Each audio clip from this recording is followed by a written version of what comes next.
দুনিয়া শেষের দিকে চলে আসছে, এই জন্যই তোমরা যা না ভাববা ওটা আমরা হওয়া দেখায় দিব। আমরা ইঙ্গিত দিব, আওয়াজ তো দিব না, কিন্তু ইঙ্গিত দিব যে আমরা গুটাইতে শুরু করছি, এন্ডে চলে আসছি, শেষ সীমান্তের কাছে চলে আসছি। দুনিয়া অতি তাড়াতাড়ি আমরা গুছায় ফেলবো, অতি তাড়াতাড়ি আমরা গুটায় দিব, কিয়ামত নিয়ে আসবো, ওই ইঙ্গিত দিতেছেন। এই জন্যই উচিত তো ছিল মেরে দোস্ত, মানবেন কি মানবেন না জানি না। আপনারা কুতুবচরের এলাকার মানুষ তো এমনি কুতুব আগে বইরা নিছি, মানবেন কি মানবেন না জানি না। রব্বে কাবার প্রত্যেক মুসলমানের রাত্রে উচিত ছিল কাঁদতে কাঁদতে কাটানো, তওবা করতে করতে কাটানো, যে কালকে সকালে সূর্যটা যদি পশ্চিম দিক থেকে উঠা আবার পশ্চিম দিকে ডুবা যায়, আমার তো আর তওবা করার সুযোগ থাকবে না। বিদায় এই রাতটাই মনে হয় আমার হাতে, কালকে সূর্য উঠা হয়তো আবার পশ্চিমে ডুবা যাবে, তওবার দরজা বন্ধ হয়ে যাবে, এই রাত্রটাই মনে হয় আমার হাতে। বিদায় আল্লাহ আমি তওবার ভিতরে কাটায় দিতে চাই। যদি সূর্য উঠা আবার পশ্চিমে ডুবা যায়, তওবার দরজা বন্ধ হয়ে যায়, তাইলে আমি যেন তওবাকারীদের অন্তর্ভুক্ত হয়ে যেতে পারি। এই চিন্তায় সারাটা রাত্র তওবার ভিতরে প্রত্যেক মুমিন মুসলমান নারী পুরুষ যুবক বৃদ্ধের কাটানো উচিত ছিল। কিন্তু যেদিন সূর্য উঠবে পশ্চিম দিকে আবার পশ্চিমে ডুবা যাবে, ওই দিন রাতের পরেই তো সূর্যটা উঠবে, না রাতের আগে উঠবে? রাতের পরেই তো উঠবে, ঠিক না? উঠেই তো দেখবে সূর্য পশ্চিম দিক থেকে উঠছে, আবার পশ্চিম দিকে ডুবে যেতেছে। তারপরে কি বলবে? দরজা বন্ধ। আজকে তো মাছের মাথা পরিমাণ বাহির করলো কদর। কদর বোঝেন কি? মূল্যায়ন, মূল্য কত কত কত বলেন না, কত কত। আল্লাহ বলে এতটুক পানি জাহান্নামকে বুঝায় দিল, তোর চক্ষু জাহান্নামের, তুই জাহান্নামে যাওয়া হারাম হলি, তোর জন্য জান্নাত অবদান। কিন্তু যেই দিন পশ্চিম দিক থেকে সূর্য উঠতে দেখবে আর ডুবতে দেখবে, ওই দিন যদি বুড়ি গঙ্গা বাওয়া দেয়,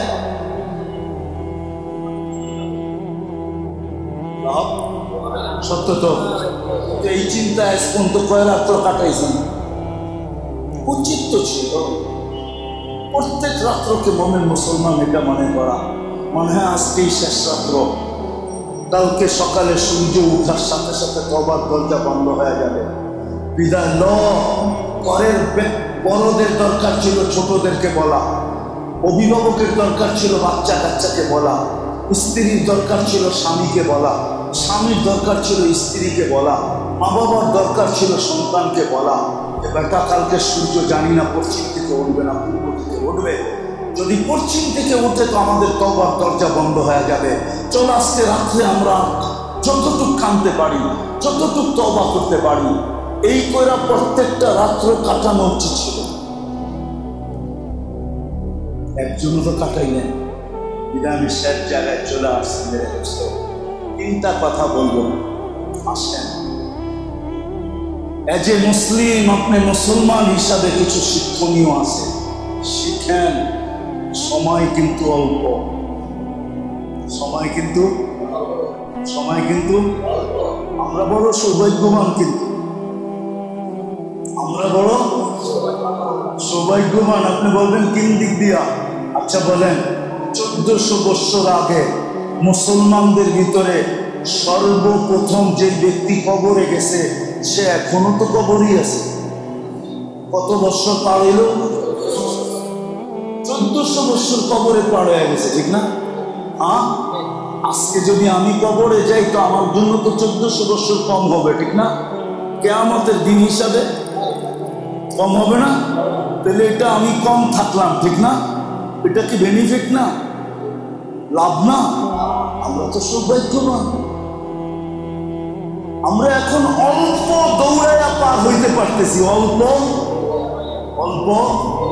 মনে হয় বুঝবেন না, সাহাবায়ে কেরাম 100-তে 100 দৌড়ানোর পরে পার, আর আমাদেরকে বলতেছে যদি একটা করো তাইলেই পার। তাদের ভাগ্য বড়। একদিক দিয়ে আমাদের ভাগ্য বড়, আরেক দিক দিয়ে ওনাদের ভাগ্য বড়, ঠিক না? ওনারা সাহাবী, ওনারা সাহাবী, ঠিক না? ওনারা সাহাবী, ঠিক না? আর আমরা সাহাবী না। ওনারা একদিক দিয়ে আগে, ঠিক না? আবার আরেক দিক দিয়ে আমরা আগে, ঠিক না? বেনিফিট এখন আমরা অল্প দৌড়াইলেই পাই, আমাদের বেশি। আপনি মুসলমান হিসাবে করণীয় কি এটা শিখেন। মুসলমান হিসাবে অবস্থা, চাই শারীরিক আসুক, চাই ব্যক্তিগত আসুক, চাই সাংসারিক আসুক, চাই পারিবারিক আসুক, যে অবস্থায় আপনার উপরে আসে এটাকে হালাত বলে। হালাত যে অবস্থায় আসে আপনি করণীয় কি শিখেন। আমি 3টা শিখাইয়া দিয়ে যেতেছি, 3টা, বাকিটি হুজুরদের থেকে শিখাই, বেশি লম্বা শিখতে হবে না। 3 বড় সহজ। আল্লাহ আমাদেরকে সহজে পাওয়ায় দিতে চান, নাইলে কোরআন বলতো না ওয়ালাকাদ ইয়াসসারনাল কুরআন হাল মিন মুত্তাকিন। এটা আমার ভাষায় তর্জমা করলে আল্লাহ বলতে চাইতেছেন কোরআন বড় সহজ। কে আসিস কি, কে আসিস, কে আসিস বড় সহজ। এই দিন বড় সহজ। আমি 3টা শিক্ষা দিয়ে দিতেছি। একটা হলো মেরে দোস্ত, সর্বহালতে, সর্বহালতে, সর্বহালতে সত্য, সর্বহালতে অবস্থা আসার সাথে সাথে সর্বপ্রথম ভাবেন যে আমার মনে হয় ভুল হয়ে গেছে, আমার মনে হয়, আমার মনে হয় আমি মনে হয় গুনাহ করে ফেলেছি, আমি মনে হয়।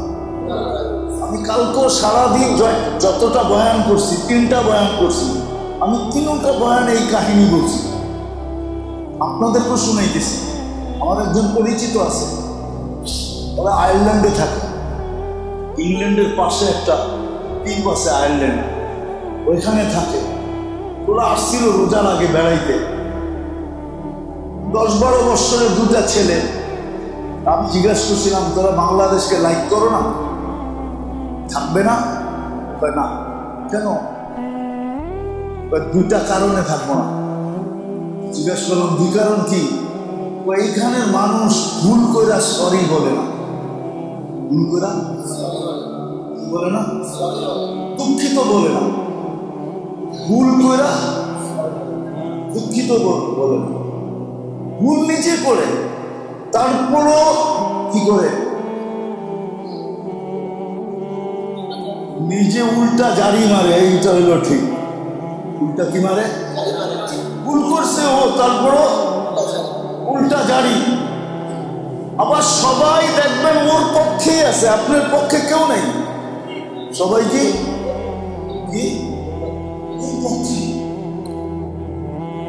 ওর পক্ষে,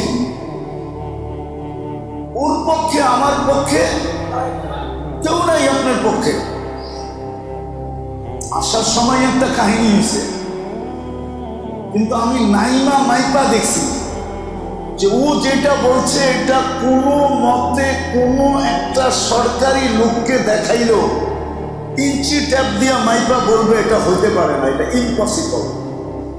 কেন মাইপা দেখলে, কেন প্রত্যেক জিনিসের একটা মাপ আছে তো, মাইপা দেখলে। কিন্তু উল্টা জারি নিছে, সে ক্ষতিগ্রস্ত হয়েছে, আমি মানি। আমি ওরে খুঁজবো যায়, আমার দিলেও খুব ব্যথা আছে যে না আমার এটা বলা ঠিক হয় না, আমি বড় লজ্জিত আছি। বরং আমার উচিত ছিল, আমার কাছে ওষুধও ছিল, আমি ওষুধও লাগাই দিতে পারতাম সাথে সাথে। আবার উচিত ছিল গরিব মানুষ আল্লাহ তো আমাকে দিছে, দবের থেকে কিছু বাড়ি করে ওর হাতে দিয়েও দেওয়া দরকার ছিল। আমি কিন্তু অনুতপ্ত এখন, আপনাদের সামনে বললাম মসজিদে বসে, আমার মনে চায় আমি ওরা খুঁজে বাড়ি করে দিই। আমি আল্লাহর কাছে বড় অনুতপ্ত, কিন্তু বাংলাদেশের মানুষের স্বভাব হলো ভুল করে সরি সরি। আরেকটা হইলো ও বলতেছিল, বাচ্চা দুটা বলতেছিল যে বাংলাদেশের সবাই দমকায়া কথা বলে। ঠিক, আমরা যাদের বাসায় আসছি, আমাদের আত্মীয় স্বজন সব আমাদেরকে ধমক দিয়া কথা বলে। ঠিক, আপনিও দেখবেন আপনি ছেলের সাথে কেমনই কথা বলেন, দমকায় না? যা বাজারতে নিয়ে আয়, যা দোকানতে নিয়ে আয়, না খাইতে বল। এগুলো সব দমকানের নিদর্শন। আমর, যেটাকে বলে আমর মানি হলো দমক। আমর মানি, আমর মানি, আমরের মধ্যে দুটা আছে, তাজিমও আছে আবার কি আছে, দমকও আছে। হুকুম মানি দমক। সবাই দমকায় কথা বলে এই দেশে থাকবে। ওই কথাটা আমাকে খুব এফেক্ট করছে, আসলেই তো সত্য। আমরা তো ভুল করে সরি বলি না, আরো চাই আমারটাকে রাইট করতে। কি জানি উল্টা ফাফর দেয়, ঠিক না? আমি চাই উল্টা ফাফর দিতে, এটা ঠিক। ঠিক অবস্থার প্রেক্ষিতে মুসলমানের করা উচিত সর্বপ্রথম যেটা, আল্লাহর কাছে নিজের গুনাহ স্বীকার করা উচিত। আল্লাহ ভুল হয়েছে, আজকের থেকে অভ্যাস করে। যদি একটা কাঁটাও লাগে তো প্রথমে ভাবেন গুনাহ হয়তো হয়ে গেছে। আপনি বলবেন আপনার কাছে কোনো কথায় প্রমাণ আছে, তাহলে আমি হাদিস দিয়ে দিই। এক সাহাবী দেওয়ালে বাড়ি খেয়ে আল্লাহ রসুলকে জিজ্ঞাসা করছে, ইয়া রসুল আল্লাহ, দেওয়ালে বাড়ি খেলাম কেন? আল্লাহ রসুল বলছে, এর আগে কি করছিলি? তাই আল্লাহ রসুল ডাইন দিকে দেখতেছিলাম, হঠাৎ বেগানা মহিলার উপরে নজর পড়ে গেছে, তাড়াতাড়ি দৃষ্টি ফিরাইতে যে দেওয়ালে বাড়ি লেগে গেছে। আল্লাহ রসুল বলছে, গুনার শাস্তি আল্লাহ দুনিয়াতে দিয়া দিছে, আখেরাতে দিবে না। তাইলে বুঝা গেল অবস্থা গুনার কারণে আসছে। এই জন্য গুনাহকে স্বীকার করা। দ্বিতীয় হইল কাসরতে ইস্তেগফার করা, খুব আল্লাহর কাছে ইস্তেগফার, তওবা করা, ইস্তেগফার। তৃতীয়, মসজিদের সাথে এই মুহূর্তে সম্পর্ক যত বাড়ানো যায়, কেন অবস্থা যখন আসে তো মসজিদের সাথে সম্পর্ক বাড়ায় দাও। আর আল্লাহকে বারবার বলতে থাকো, আপনার মানুষই তো আমরা, খামাখা কষ্ট দেন কেন? খামাখা কষ্ট দেন, আপনার মানুষই তো আমরা, আমাদেরকে কষ্ট দেন কেন? আপনার মানুষই তো আমরা। এটার একটা ইঙ্গিত আছে এক হাদিসে। পিঁপড়া আল্লাহর কাছে দোয়া করতেছে, আল্লাহ লিমাযা তুআযযিবুনা বিযুনুবি ইবাদিক। মুসা আলাইহিস সালামের কাহিনী লম্বা, আমি শর্ট করতেছি। মুসা আলাইহিস সালাম শুনে ফেলছে, জিবরিল আলাইহিস সালাম শুনায়া দিছে। দেখো পিঁপড়ায় কি বলে, পিঁপড়া বলতেছে, লিমাযা তুআযযিবুনা বিযুনুবি ইবাদিক, বান্দা গুনাহ করে শাস্তি আমাদেরকে দেন। এটা সিস্টেম পাইলেন কই? কারে বলতেছে? কি আপনি চিন্তা করছেন কি বলছে? গুনাহ বন্দা করে শাস্তি আমাদেরকে দেন।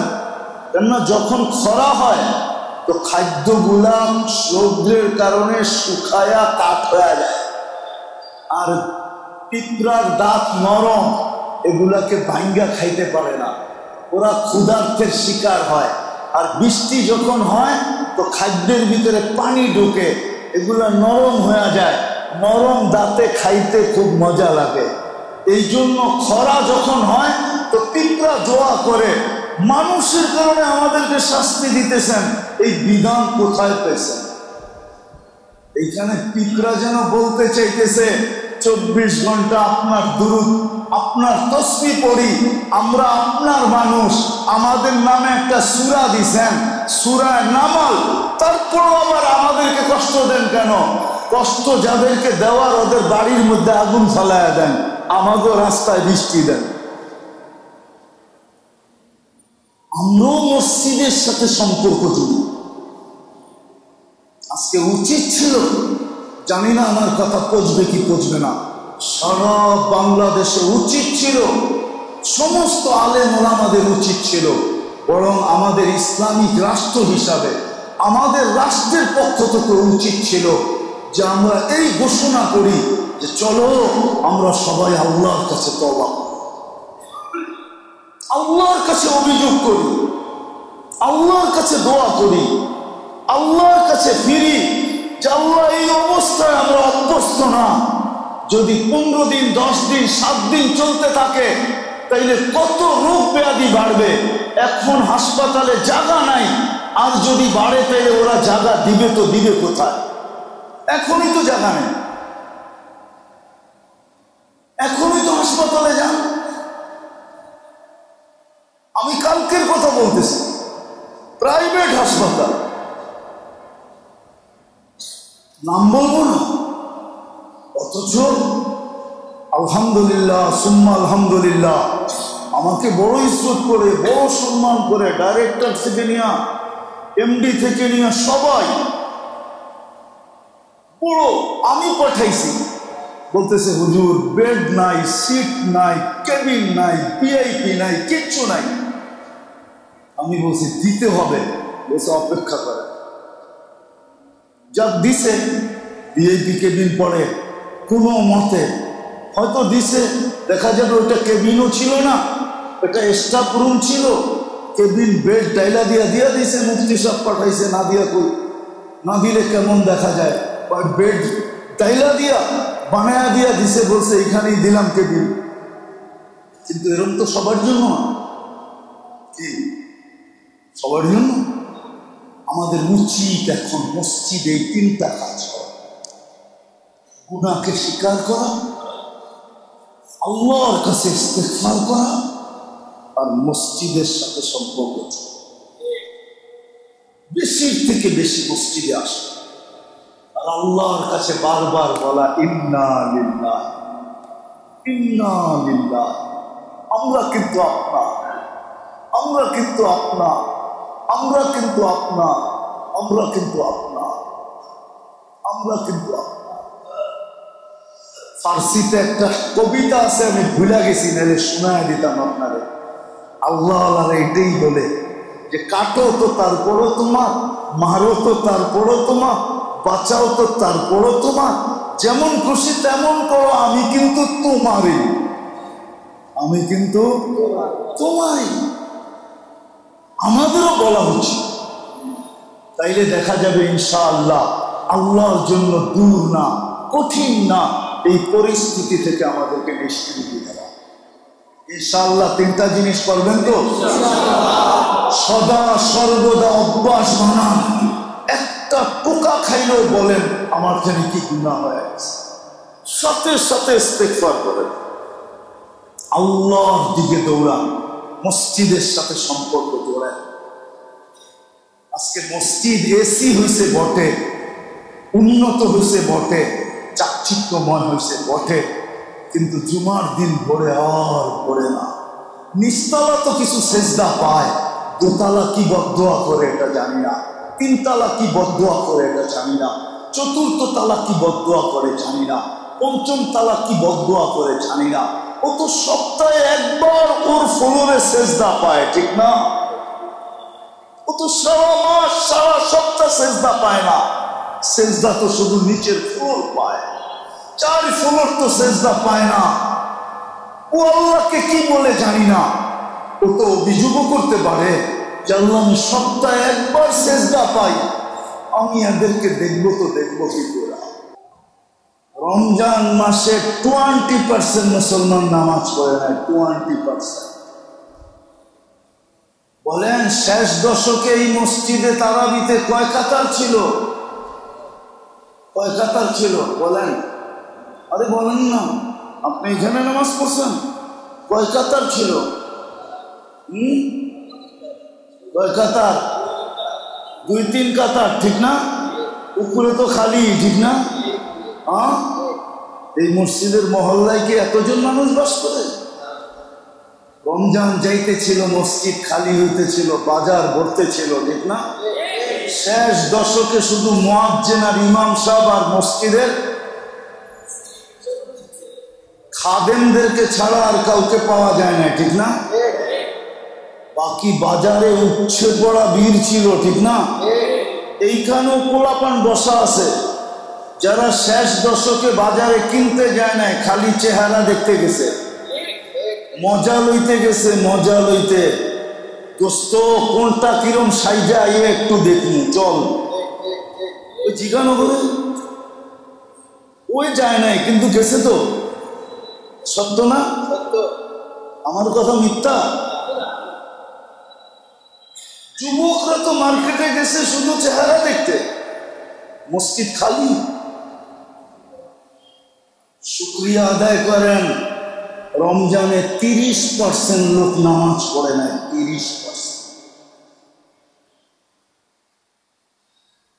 30% লোক। এই মসজিদের আন্ডারে কত জনসংখ্যা? বাড়িওয়ালা ভাড়াটিয়া মিলায় কত জনসংখ্যা? আরে বলেন না।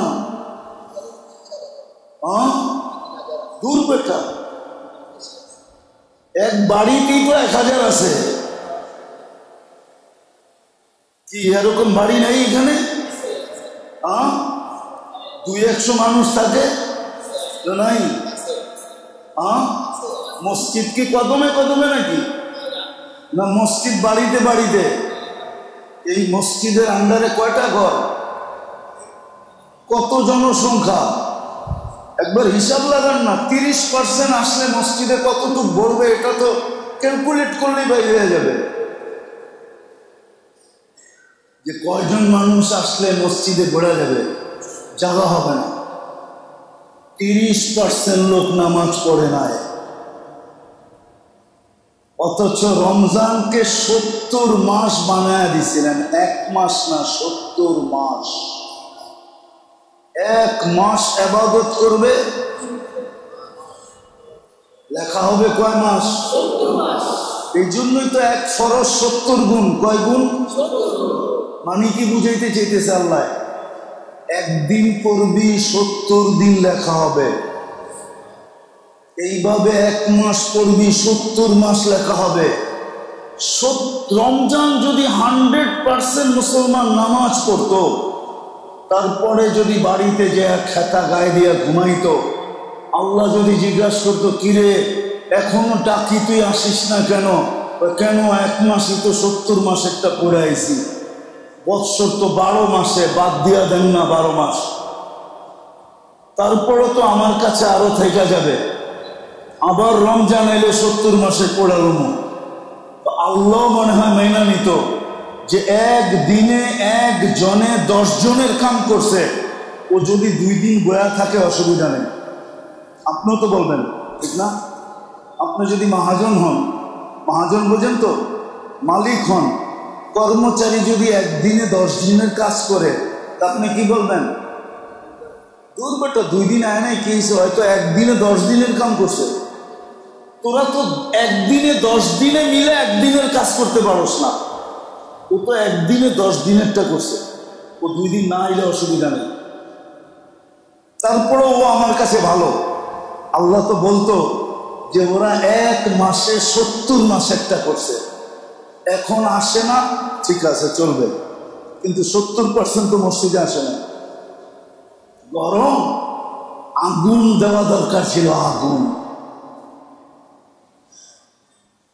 আগুন দিলেও অযৌক্তিক হতো না, যুক্তি সম্পূর্ণ হতো, যুক্তিসঙ্গত হতো।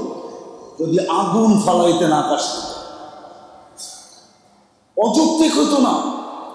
আপনি বলবেন যে আমরা তো নামাজ পড়ছি, যেমন হুজুরে বলল যে না, হুজুরের পিছে ফিরা দেখছে কাতারই কাতার, তো ভাবছে 70% চলে আসছে, 90% চলে আসছে। আমার কি, আমি তো করছি হয়েছি, আমার উপরে কেন আগুন? আল্লাহ রসুল বলছে দুনিয়ায় থাকলে হবেই। দেখেন না, দেখেন না, অটোওয়ালারা লাগায় দিয়ে কি কয়, রাস্তায় থাকলে লাগবেই, রাস্তায় থাকলে, রাস্তায় থাকলে গ্যারেজে ঢুকে রেখাইস যা, রাস্তায় চললে। এই দুনিয়াতে থাকলে নেককাররাও ভোগ করবে। আল্লাহ রসুল বলছে ইদা কাসুরাল খাবাস, খারাপ লোকের সংখ্যা যখন বেড়া যাবে তো নেককারও ভুক্তভোগী হবে।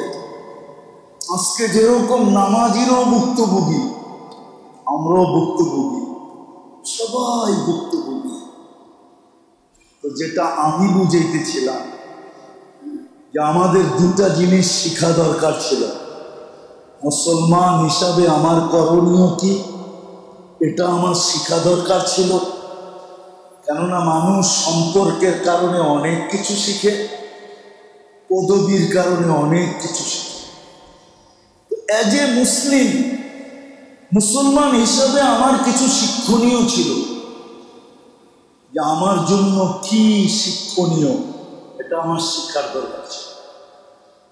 আরেকটা হলো এই দুনিয়াতে থাকবো বিদায়, যখনই কোনো অবস্থা আমার উপরে আসে, আমার ঘরে আসুক, আমার উপরে আসুক, আমার সমাজে আসুক, আমার দেশে আসুক, তো মুসলমান এটা পাওয়া উচিত ছিল, শিখা উচিত ছিল এই সমস্যায় আমি সমাধান কিভাবে করব। এই জন্য কিন্তু বিপদে অবস্থায় মানুষ দুই ভাগে বিভক্ত হয়। কয় ভাবে? ভালো মতো বুঝেন। কিন্তু অবস্থায় মানুষ কয় ভাবে? দুই ভাবে বিভক্ত হয়, দুই ভাগে বিভক্ত হয়। মুসলমান বিশেষ করে, অন্যরা না, শুধু মুসলমান দুই ভাগে বিভক্ত হয়। কিছু মুসলমান আছে যখন অবস্থা দেখে তো আল্লাহ আল্লাহ ডাকা বাড়ায় দেয়। কি কি আল্লাহ আল্লাহ ডাকা পরে যদি জিজ্ঞাসা করে এত ডাকিস কেন, আর কারে ডাকমু? আর এই বিপদ আর কে দূর করতে পারবো? পারলে তো একজনই পারবো। তো ওনাকে ডাকমু না তো ডাকমু কাকে? কি ওনাকে ডাকে, ও আল্লাহ আল্লাহ বাড়ায় দেয়, ঠিক না? এটা একদল। আর আরেক দল হলো আল্লাহ আল্লাহ বাড়ায় না, ও শুধু প্রযুক্তি তালাশ করে। গরম বাড়ছে তো বাসায় এসি লাগা, আরো বাড়ছে তো অফিসও লাগা, আরো বাড়ছে তো গাড়িতেও লাগা, আরো বাড়ছে বাথরুমও লাগা, এখন কয় সেন্ট্রাল লাগা। যেখানে যাই হেনি যেন কি কি এসি, ঠান্ডা লাগে, কি লাগে? তো ও করতেছে কি? প্রযুক্তি তালাশ করতেছে, ঠিক না? কি কি তালাশ করতেছে? তো দুই ভাগ হইল।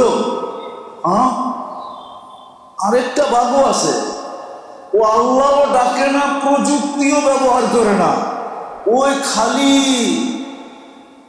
এটাকে কি বলে, এটাকে কি বলে, ও খালি আরে কি বলতে থাকে, এটাকে কি বলে, হাই হুতাশ করতে থাকে, হাই হুতাশ, গরম গরম গরম। আর একটু পর পর আল্লাহর বিরুদ্ধে অভিযোগ করে, আল্লাহ বুঝি দেখে না চোখে, ঠিক না? আল্লাহ আমগো গরিব করে বাঁচতে দিতে চায় না, মাইরা ফালাইতে চায়। আল্লাহও আমগো বিরুদ্ধে চলে গেছে। ধনীরা তো চাই, আল্লাহও আমগরে বাঁচতে দিতে চায় না। একটু অটো চালায় খামু, এরকম গরম দিতেছে, আমগরে মেরা লাইতে চায়। ও আল্লাহর বিরুদ্ধে সমানে সারাদিন বকতে থাকে। না বকে না? মনে আপনাদের কানে পড়ে না, ঠিক না? বকে না, বকে না? ও সারাদিন আল্লাহকে বকে। অথচ ওকে যদি জিজ্ঞাসা করা তুই কে, তার মুসলমান, ও শিখে নাই, ও শিখে নাই যে অবস্থায় কি করতে হবে, শিখে নাই। ভালো ভালো শিখে নেয়, ও কোত্থেকে শিখবে? এখন তিন দল দাঁড়াইলো। এক দল হলো যখনই কোনো অবস্থা দেখে আল্লাহ আল্লাহ বাড়ায়,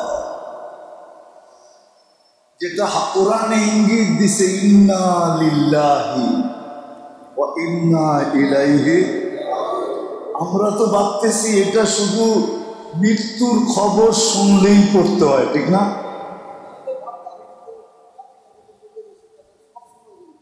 এটা শুধু মৃত্যুর খবর শুনলেই পড়তে হয়। এটা মৃত্যুর খবর শোনার কি দোয়া না? এটাই তো ভাবতেছি, ঠিক না? এটা মৃত্যুর খবর শোনার দোয়া বটে, কিন্তু আসলে মৃত্যুর খবর শোনার দোয়া না। এখানে ইঙ্গিত দিচ্ছেন, ইঙ্গিত। যখনই অবস্থা দেখো তখনই আমাদের দিকে দৌড়াও, আর আয়েশা বলো আমি তো আপনার মানুষই। একটা উদাহরণ দিলে বুঝবেন কিনা জানি না। কদমতলী যান, পুলিশ থাকে, গাড়ি গুড়ি থামায় মাঝে মাঝে, চেকিংয়ের লেগা থামায়। আচ্ছা, যদি কোনো ছদ্মবেশী পুলিশের গাড়ি থামাইলো, পুলিশ ব্যক্তির গাড়ি থামাইলো, তো বাড়ি করে কি দেখায়? আর ও মুস্কি হাসি দিয়ে কি কয়? আগে দেখান নাই কেন? লজ্জিত করলেন কেন? আর যদি বড় অফিসার হয় তাহলে লজ্জায় পানি পানি হয়ে যায়, ঠিক না? পাবে আবার বান্দরবনে পাঠায় কিনা, কেননা আমার নাম তো এখানে লেখাই ছিল, ঠিক না? ঠিক ইন্না লিল্লাহি এটাই বুঝাইছে যে যখনই মুসলমানের কোনো অবস্থা আসবে দৌড়া যায়া করব আমি তো আপনার লোক, আমার বাড়িতে পাঠাইলেন কেন? ইন্না লিল্লাহি ওয়া ইন্না ইলাইহি রাজিউন। ইন্না লিল্লাহি, আমি তো আপনারই মানুষ, আমাকে এখানে পাঠাইলেন কেন? এই ইঙ্গিত ছিল যে ও দৌড়ে যাবে। যেমন বড় অফিসারের গাড়ি থামাইলে, কেননা প্রত্যেক এসপি থেকে নিয়ে এডিশনাল এসপি থেকে নিয়ে উপর পর্যন্ত যত পুলিশ কর্মকর্তা আছে তার সাথে সবসময় গানম্যান থাকে। কি গানম্যান থাকে, ড্রাইভার থাকে, আবার সিপাহীও থাকে একজন। তো যখনই এরকম হয় গানম্যান সবার আগে দৌড়ায়, যা বলে স্যারের গাড়ি, স্যার রয়েছে। তো সামনেওয়ালা বোঝা যায় এটা কোন স্যারের নাম রয়েছে, এটা কোনো ছোট মোটো স্যার না।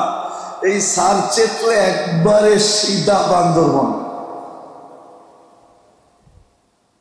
ইন্না লিল্লাহি এটাই বুঝাইছিল যে যখনই কোনো অবস্থা আসবে তো মুসলমান দৌড়া যায় আল্লাহকে বলবে আপনার মানুষ আমরা, আমাদের এখানে কেন পাঠাইলেন?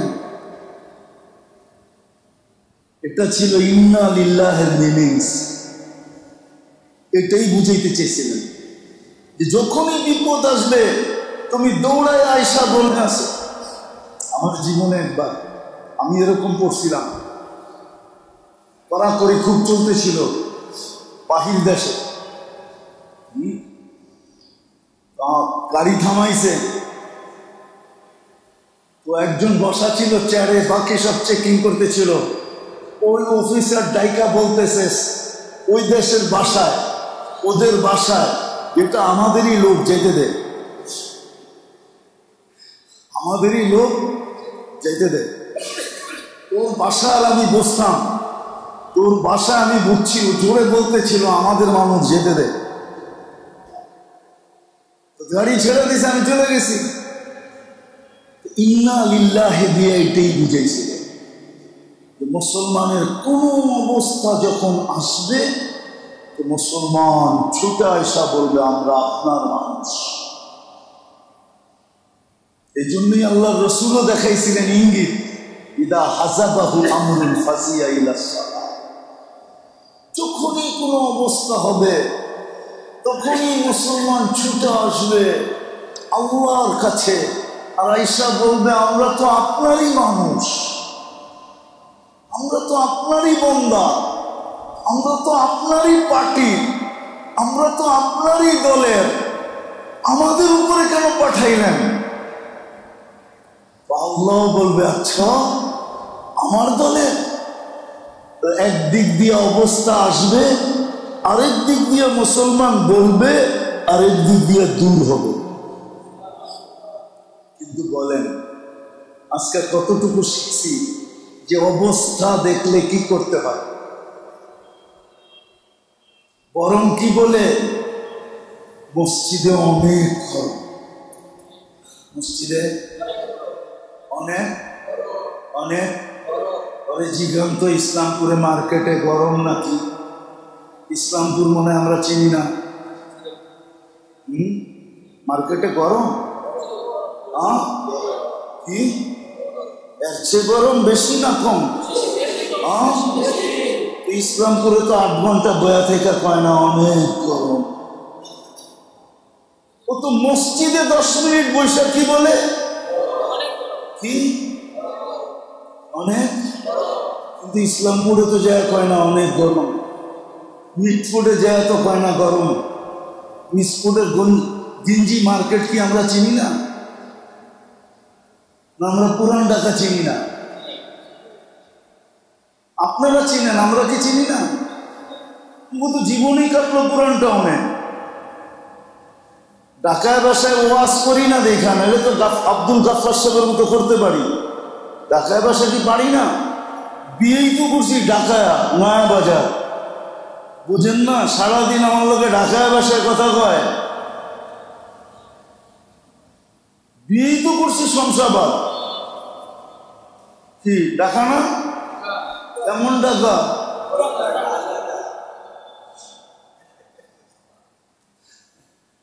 রাগ হয় না, বুঝানোর জন্য বলতেছি। মসজিদে বসেই কি বলে এই গরমের বাহানা দিয়া জুমা পর্যন্ত পড়তে আসে না। 5 ওয়াক্ত তো আসে না, আসে নাই, জুমা পর্যন্ত পড়তে আসে। রাগ হয়ে গেলেন না? এই মহল্লায় লোক রাগ হয় না বাকি। আপনি কবরে এসি কই পাবেন? আমি মাঝে মাঝে আরেকটা বলি, কিন্তু অনেকে রাগ হয়ে যাবে। যার উপরে শরীয়ত মোতাবেক চেয়ারে বইয়া নামাজ পড়তে পারে তার ব্যাপারে আমার এই কথা না। অনেকজনের ডাক্তারের কথা শুনা চেয়ারে বসে নামাজ পড়ে, সারা দিন সব কাম করে, 5 তলা ডেলি 50 বার বায়, নামে আর উঠে, সবকিছু কাম করে, শুধু নামাজে আয়া চেয়ারের মধ্যে বয়ে। এখন আপনি বলেন কিয়ামতের দিন চেয়ার কই পাবেন? ওই দিনও তো সেজদা করতে বলবে। হুজুরকে জিজ্ঞেস করেন ওই দিন সেজদা করতে বলবে না? বলবে না? কোরআনের আয়াত জানি কেমন, আল্লাহ সেজদা করতে বলবে। 29 পাড়ায় মনে আছে না জানি 28 পাড়ায় আল্লাহ বলবে সেজদা করতে। ওই দিন সেজদা করতে চেয়ার পাইবেন কেউ কোন আমাদের? অথচ আমার 30 বছরের কোমরের ব্যথা। আমি পড়ে গেছিলাম একবার 3 তলা থেকে সিঁড়ি দিয়া। ওই দিন থেকে ডাক্তার বলছে চেয়ারে বয়ে নামাজ পড়েন, কিন্তু তুমি রাখো, তুমিও কিছু করছো, আমিও তো কিছু করছি। খালি যদি ওনারাই কয় যে আমরাও কিছু জানি, তো আমরাও তো বলতে পারি আমরাও তো কিছু জানি না, জানি না? হ্যাঁ কি আপনারা যদি বলতে পারেন স্কুল কলেজে পড়ে যে আমরাও কিছু জানি, আমরাও তো বলতে পারি আমরা দুনিয়া ঘুরছি, আমরাও কিছু জানি, ঠিক না? তোমারটা তোমার কাছে রাখো। 30 বছর ধরে তো নামাজ পড়তেও আছি, পড়াইতেও আছি। বরং আসল কথা বাহিরে আসছে। আমি চিকিৎসার জন্য গেছিলাম আমেরিকান ডাক্তারের কাছে, জানি না লম্বা হয়ে যেতেছে কিনা। আমেরিকান ডাক্তার আমাকে, ওর ডাক্তারের নাম ছিল জন, তা আমাকে বলতেছে তোর তো এই রোগ হওয়ার কথা না। আমি কেন? তুই তো নামাজ পড়িস। তুই তো প্রে করিস, তোর হওয়ার তো কথা না। আমি হাসতেছিলাম আর বলতেছিলাম আমি নামাজ পড়ি তো না, আসলে আমি নামাজ পড়াই, এই জন্য মনে হয় আমার হয়ে গেছে। আমি তো নামাজ পড়ি না, কি করি? ইমাম না, ইমাম নামাজ পড়ে না পড়ায়? হ্যাঁ, আরে আমারটা শোনেন না, ও নামাজ পড়ায়, ঠিক না? এটাই তো বলে। আমি হাসতেছিলাম, বলতেছিলাম আমি তো নামাজ পড়াই, এই জন্য মনে হয়ে গেছিল, হয়ে গেছে। তো ও হাসতেছিল। আসলে তো নামাজ রুকু সিজদা করে পড়লে কোমরে ব্যথা হয় না, কয়েকদিন হয়, কিন্তু যখন দেখে করতে থাকে তখন এক্সারসাইজ হইতে থাকে, একদিন সেট হয়ে যায়, ঠিক আছে? আপনি আমার চেয়ে বেশি কোমরে ব্যথা না। আমি তো 3 তালাতে পড়ছি, বুঝছি, সরা গেছে। যদি কারো আগেই বলছি, শরীয়তে যার বৈধতা আছে তাকে নিয়ে বলতেছি না আমি, কিন্তু অনেকজনে আছে ডাক্তারের কথা শুনেই চেয়ারে বসে নামাজ পড়া শুরু করে, ওকে বলতেছি। তো আজকে অভিযোগ দেয় যে মসজিদে গরম, তুমি কবরে কোত্থেকে পাবে? যেটা বুঝাইতেছিলাম আমি শেষ জায়গায় চলে আসছি। মুসলমান হিসাবে আমাদের শিখা উচিত আমার করণীয় কি, জলদি শিখে। শুনেন, প্রযুক্তিওয়ালারা যেরকম প্রযুক্তি দ্বারা আপনাদেরকে তথ্য দেয় যে 1 সপ্তাহ পর্যন্ত গরম কমার কোনো আশঙ্কা নাই, এটা সে কি দিয়ে আপনাদেরকে তথ্য দিল?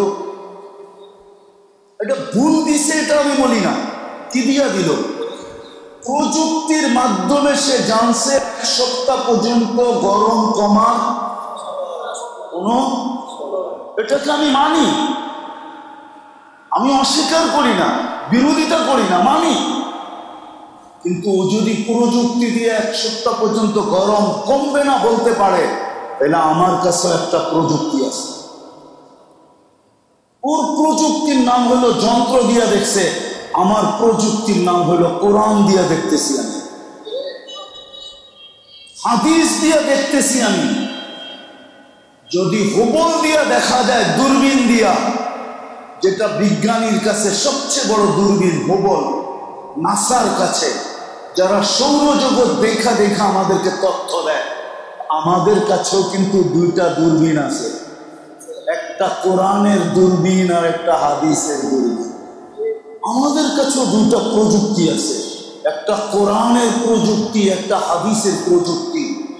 আপনার প্রযুক্তি যদি আপনাকে এই তথ্য দেয়, বা আমার প্রযুক্তি আমাকে তথ্য দিতেছে, অতি তাড়াতাড়ি শিখেন। দুবাই কোনোদিন ভাবে নাই, জন্মলগ্ন থেকে নিয়া দুবাই শুধু শুনছে আর ডোনেট করছে যে অমুক দেশে বন্যা আসছে, অমুক দেশে বন্যা আসছে, আর ডোনেট করছে। দুবাই কোনোদিন ভাবে নাই যে আমাদের এখানে বন্যা হবে। এখনো বন্যার পানিতে দুবাই পানির নিচে, ওমান পাবে না কোনোদিন বন্যা হবে। সৌদি আরবের মানুষ ফ্রিজের বরফ দেখছে, কিন্তু আকাশ থেকে পরন্ত বরফ কোনোদিন দেখে নাই। রমজানের ভিতরে 3 দিনে 1 সপ্তাহে অর্ধেক সৌদি আরবের মরুভূমি বরফের নিচে ঢেকে গেছে।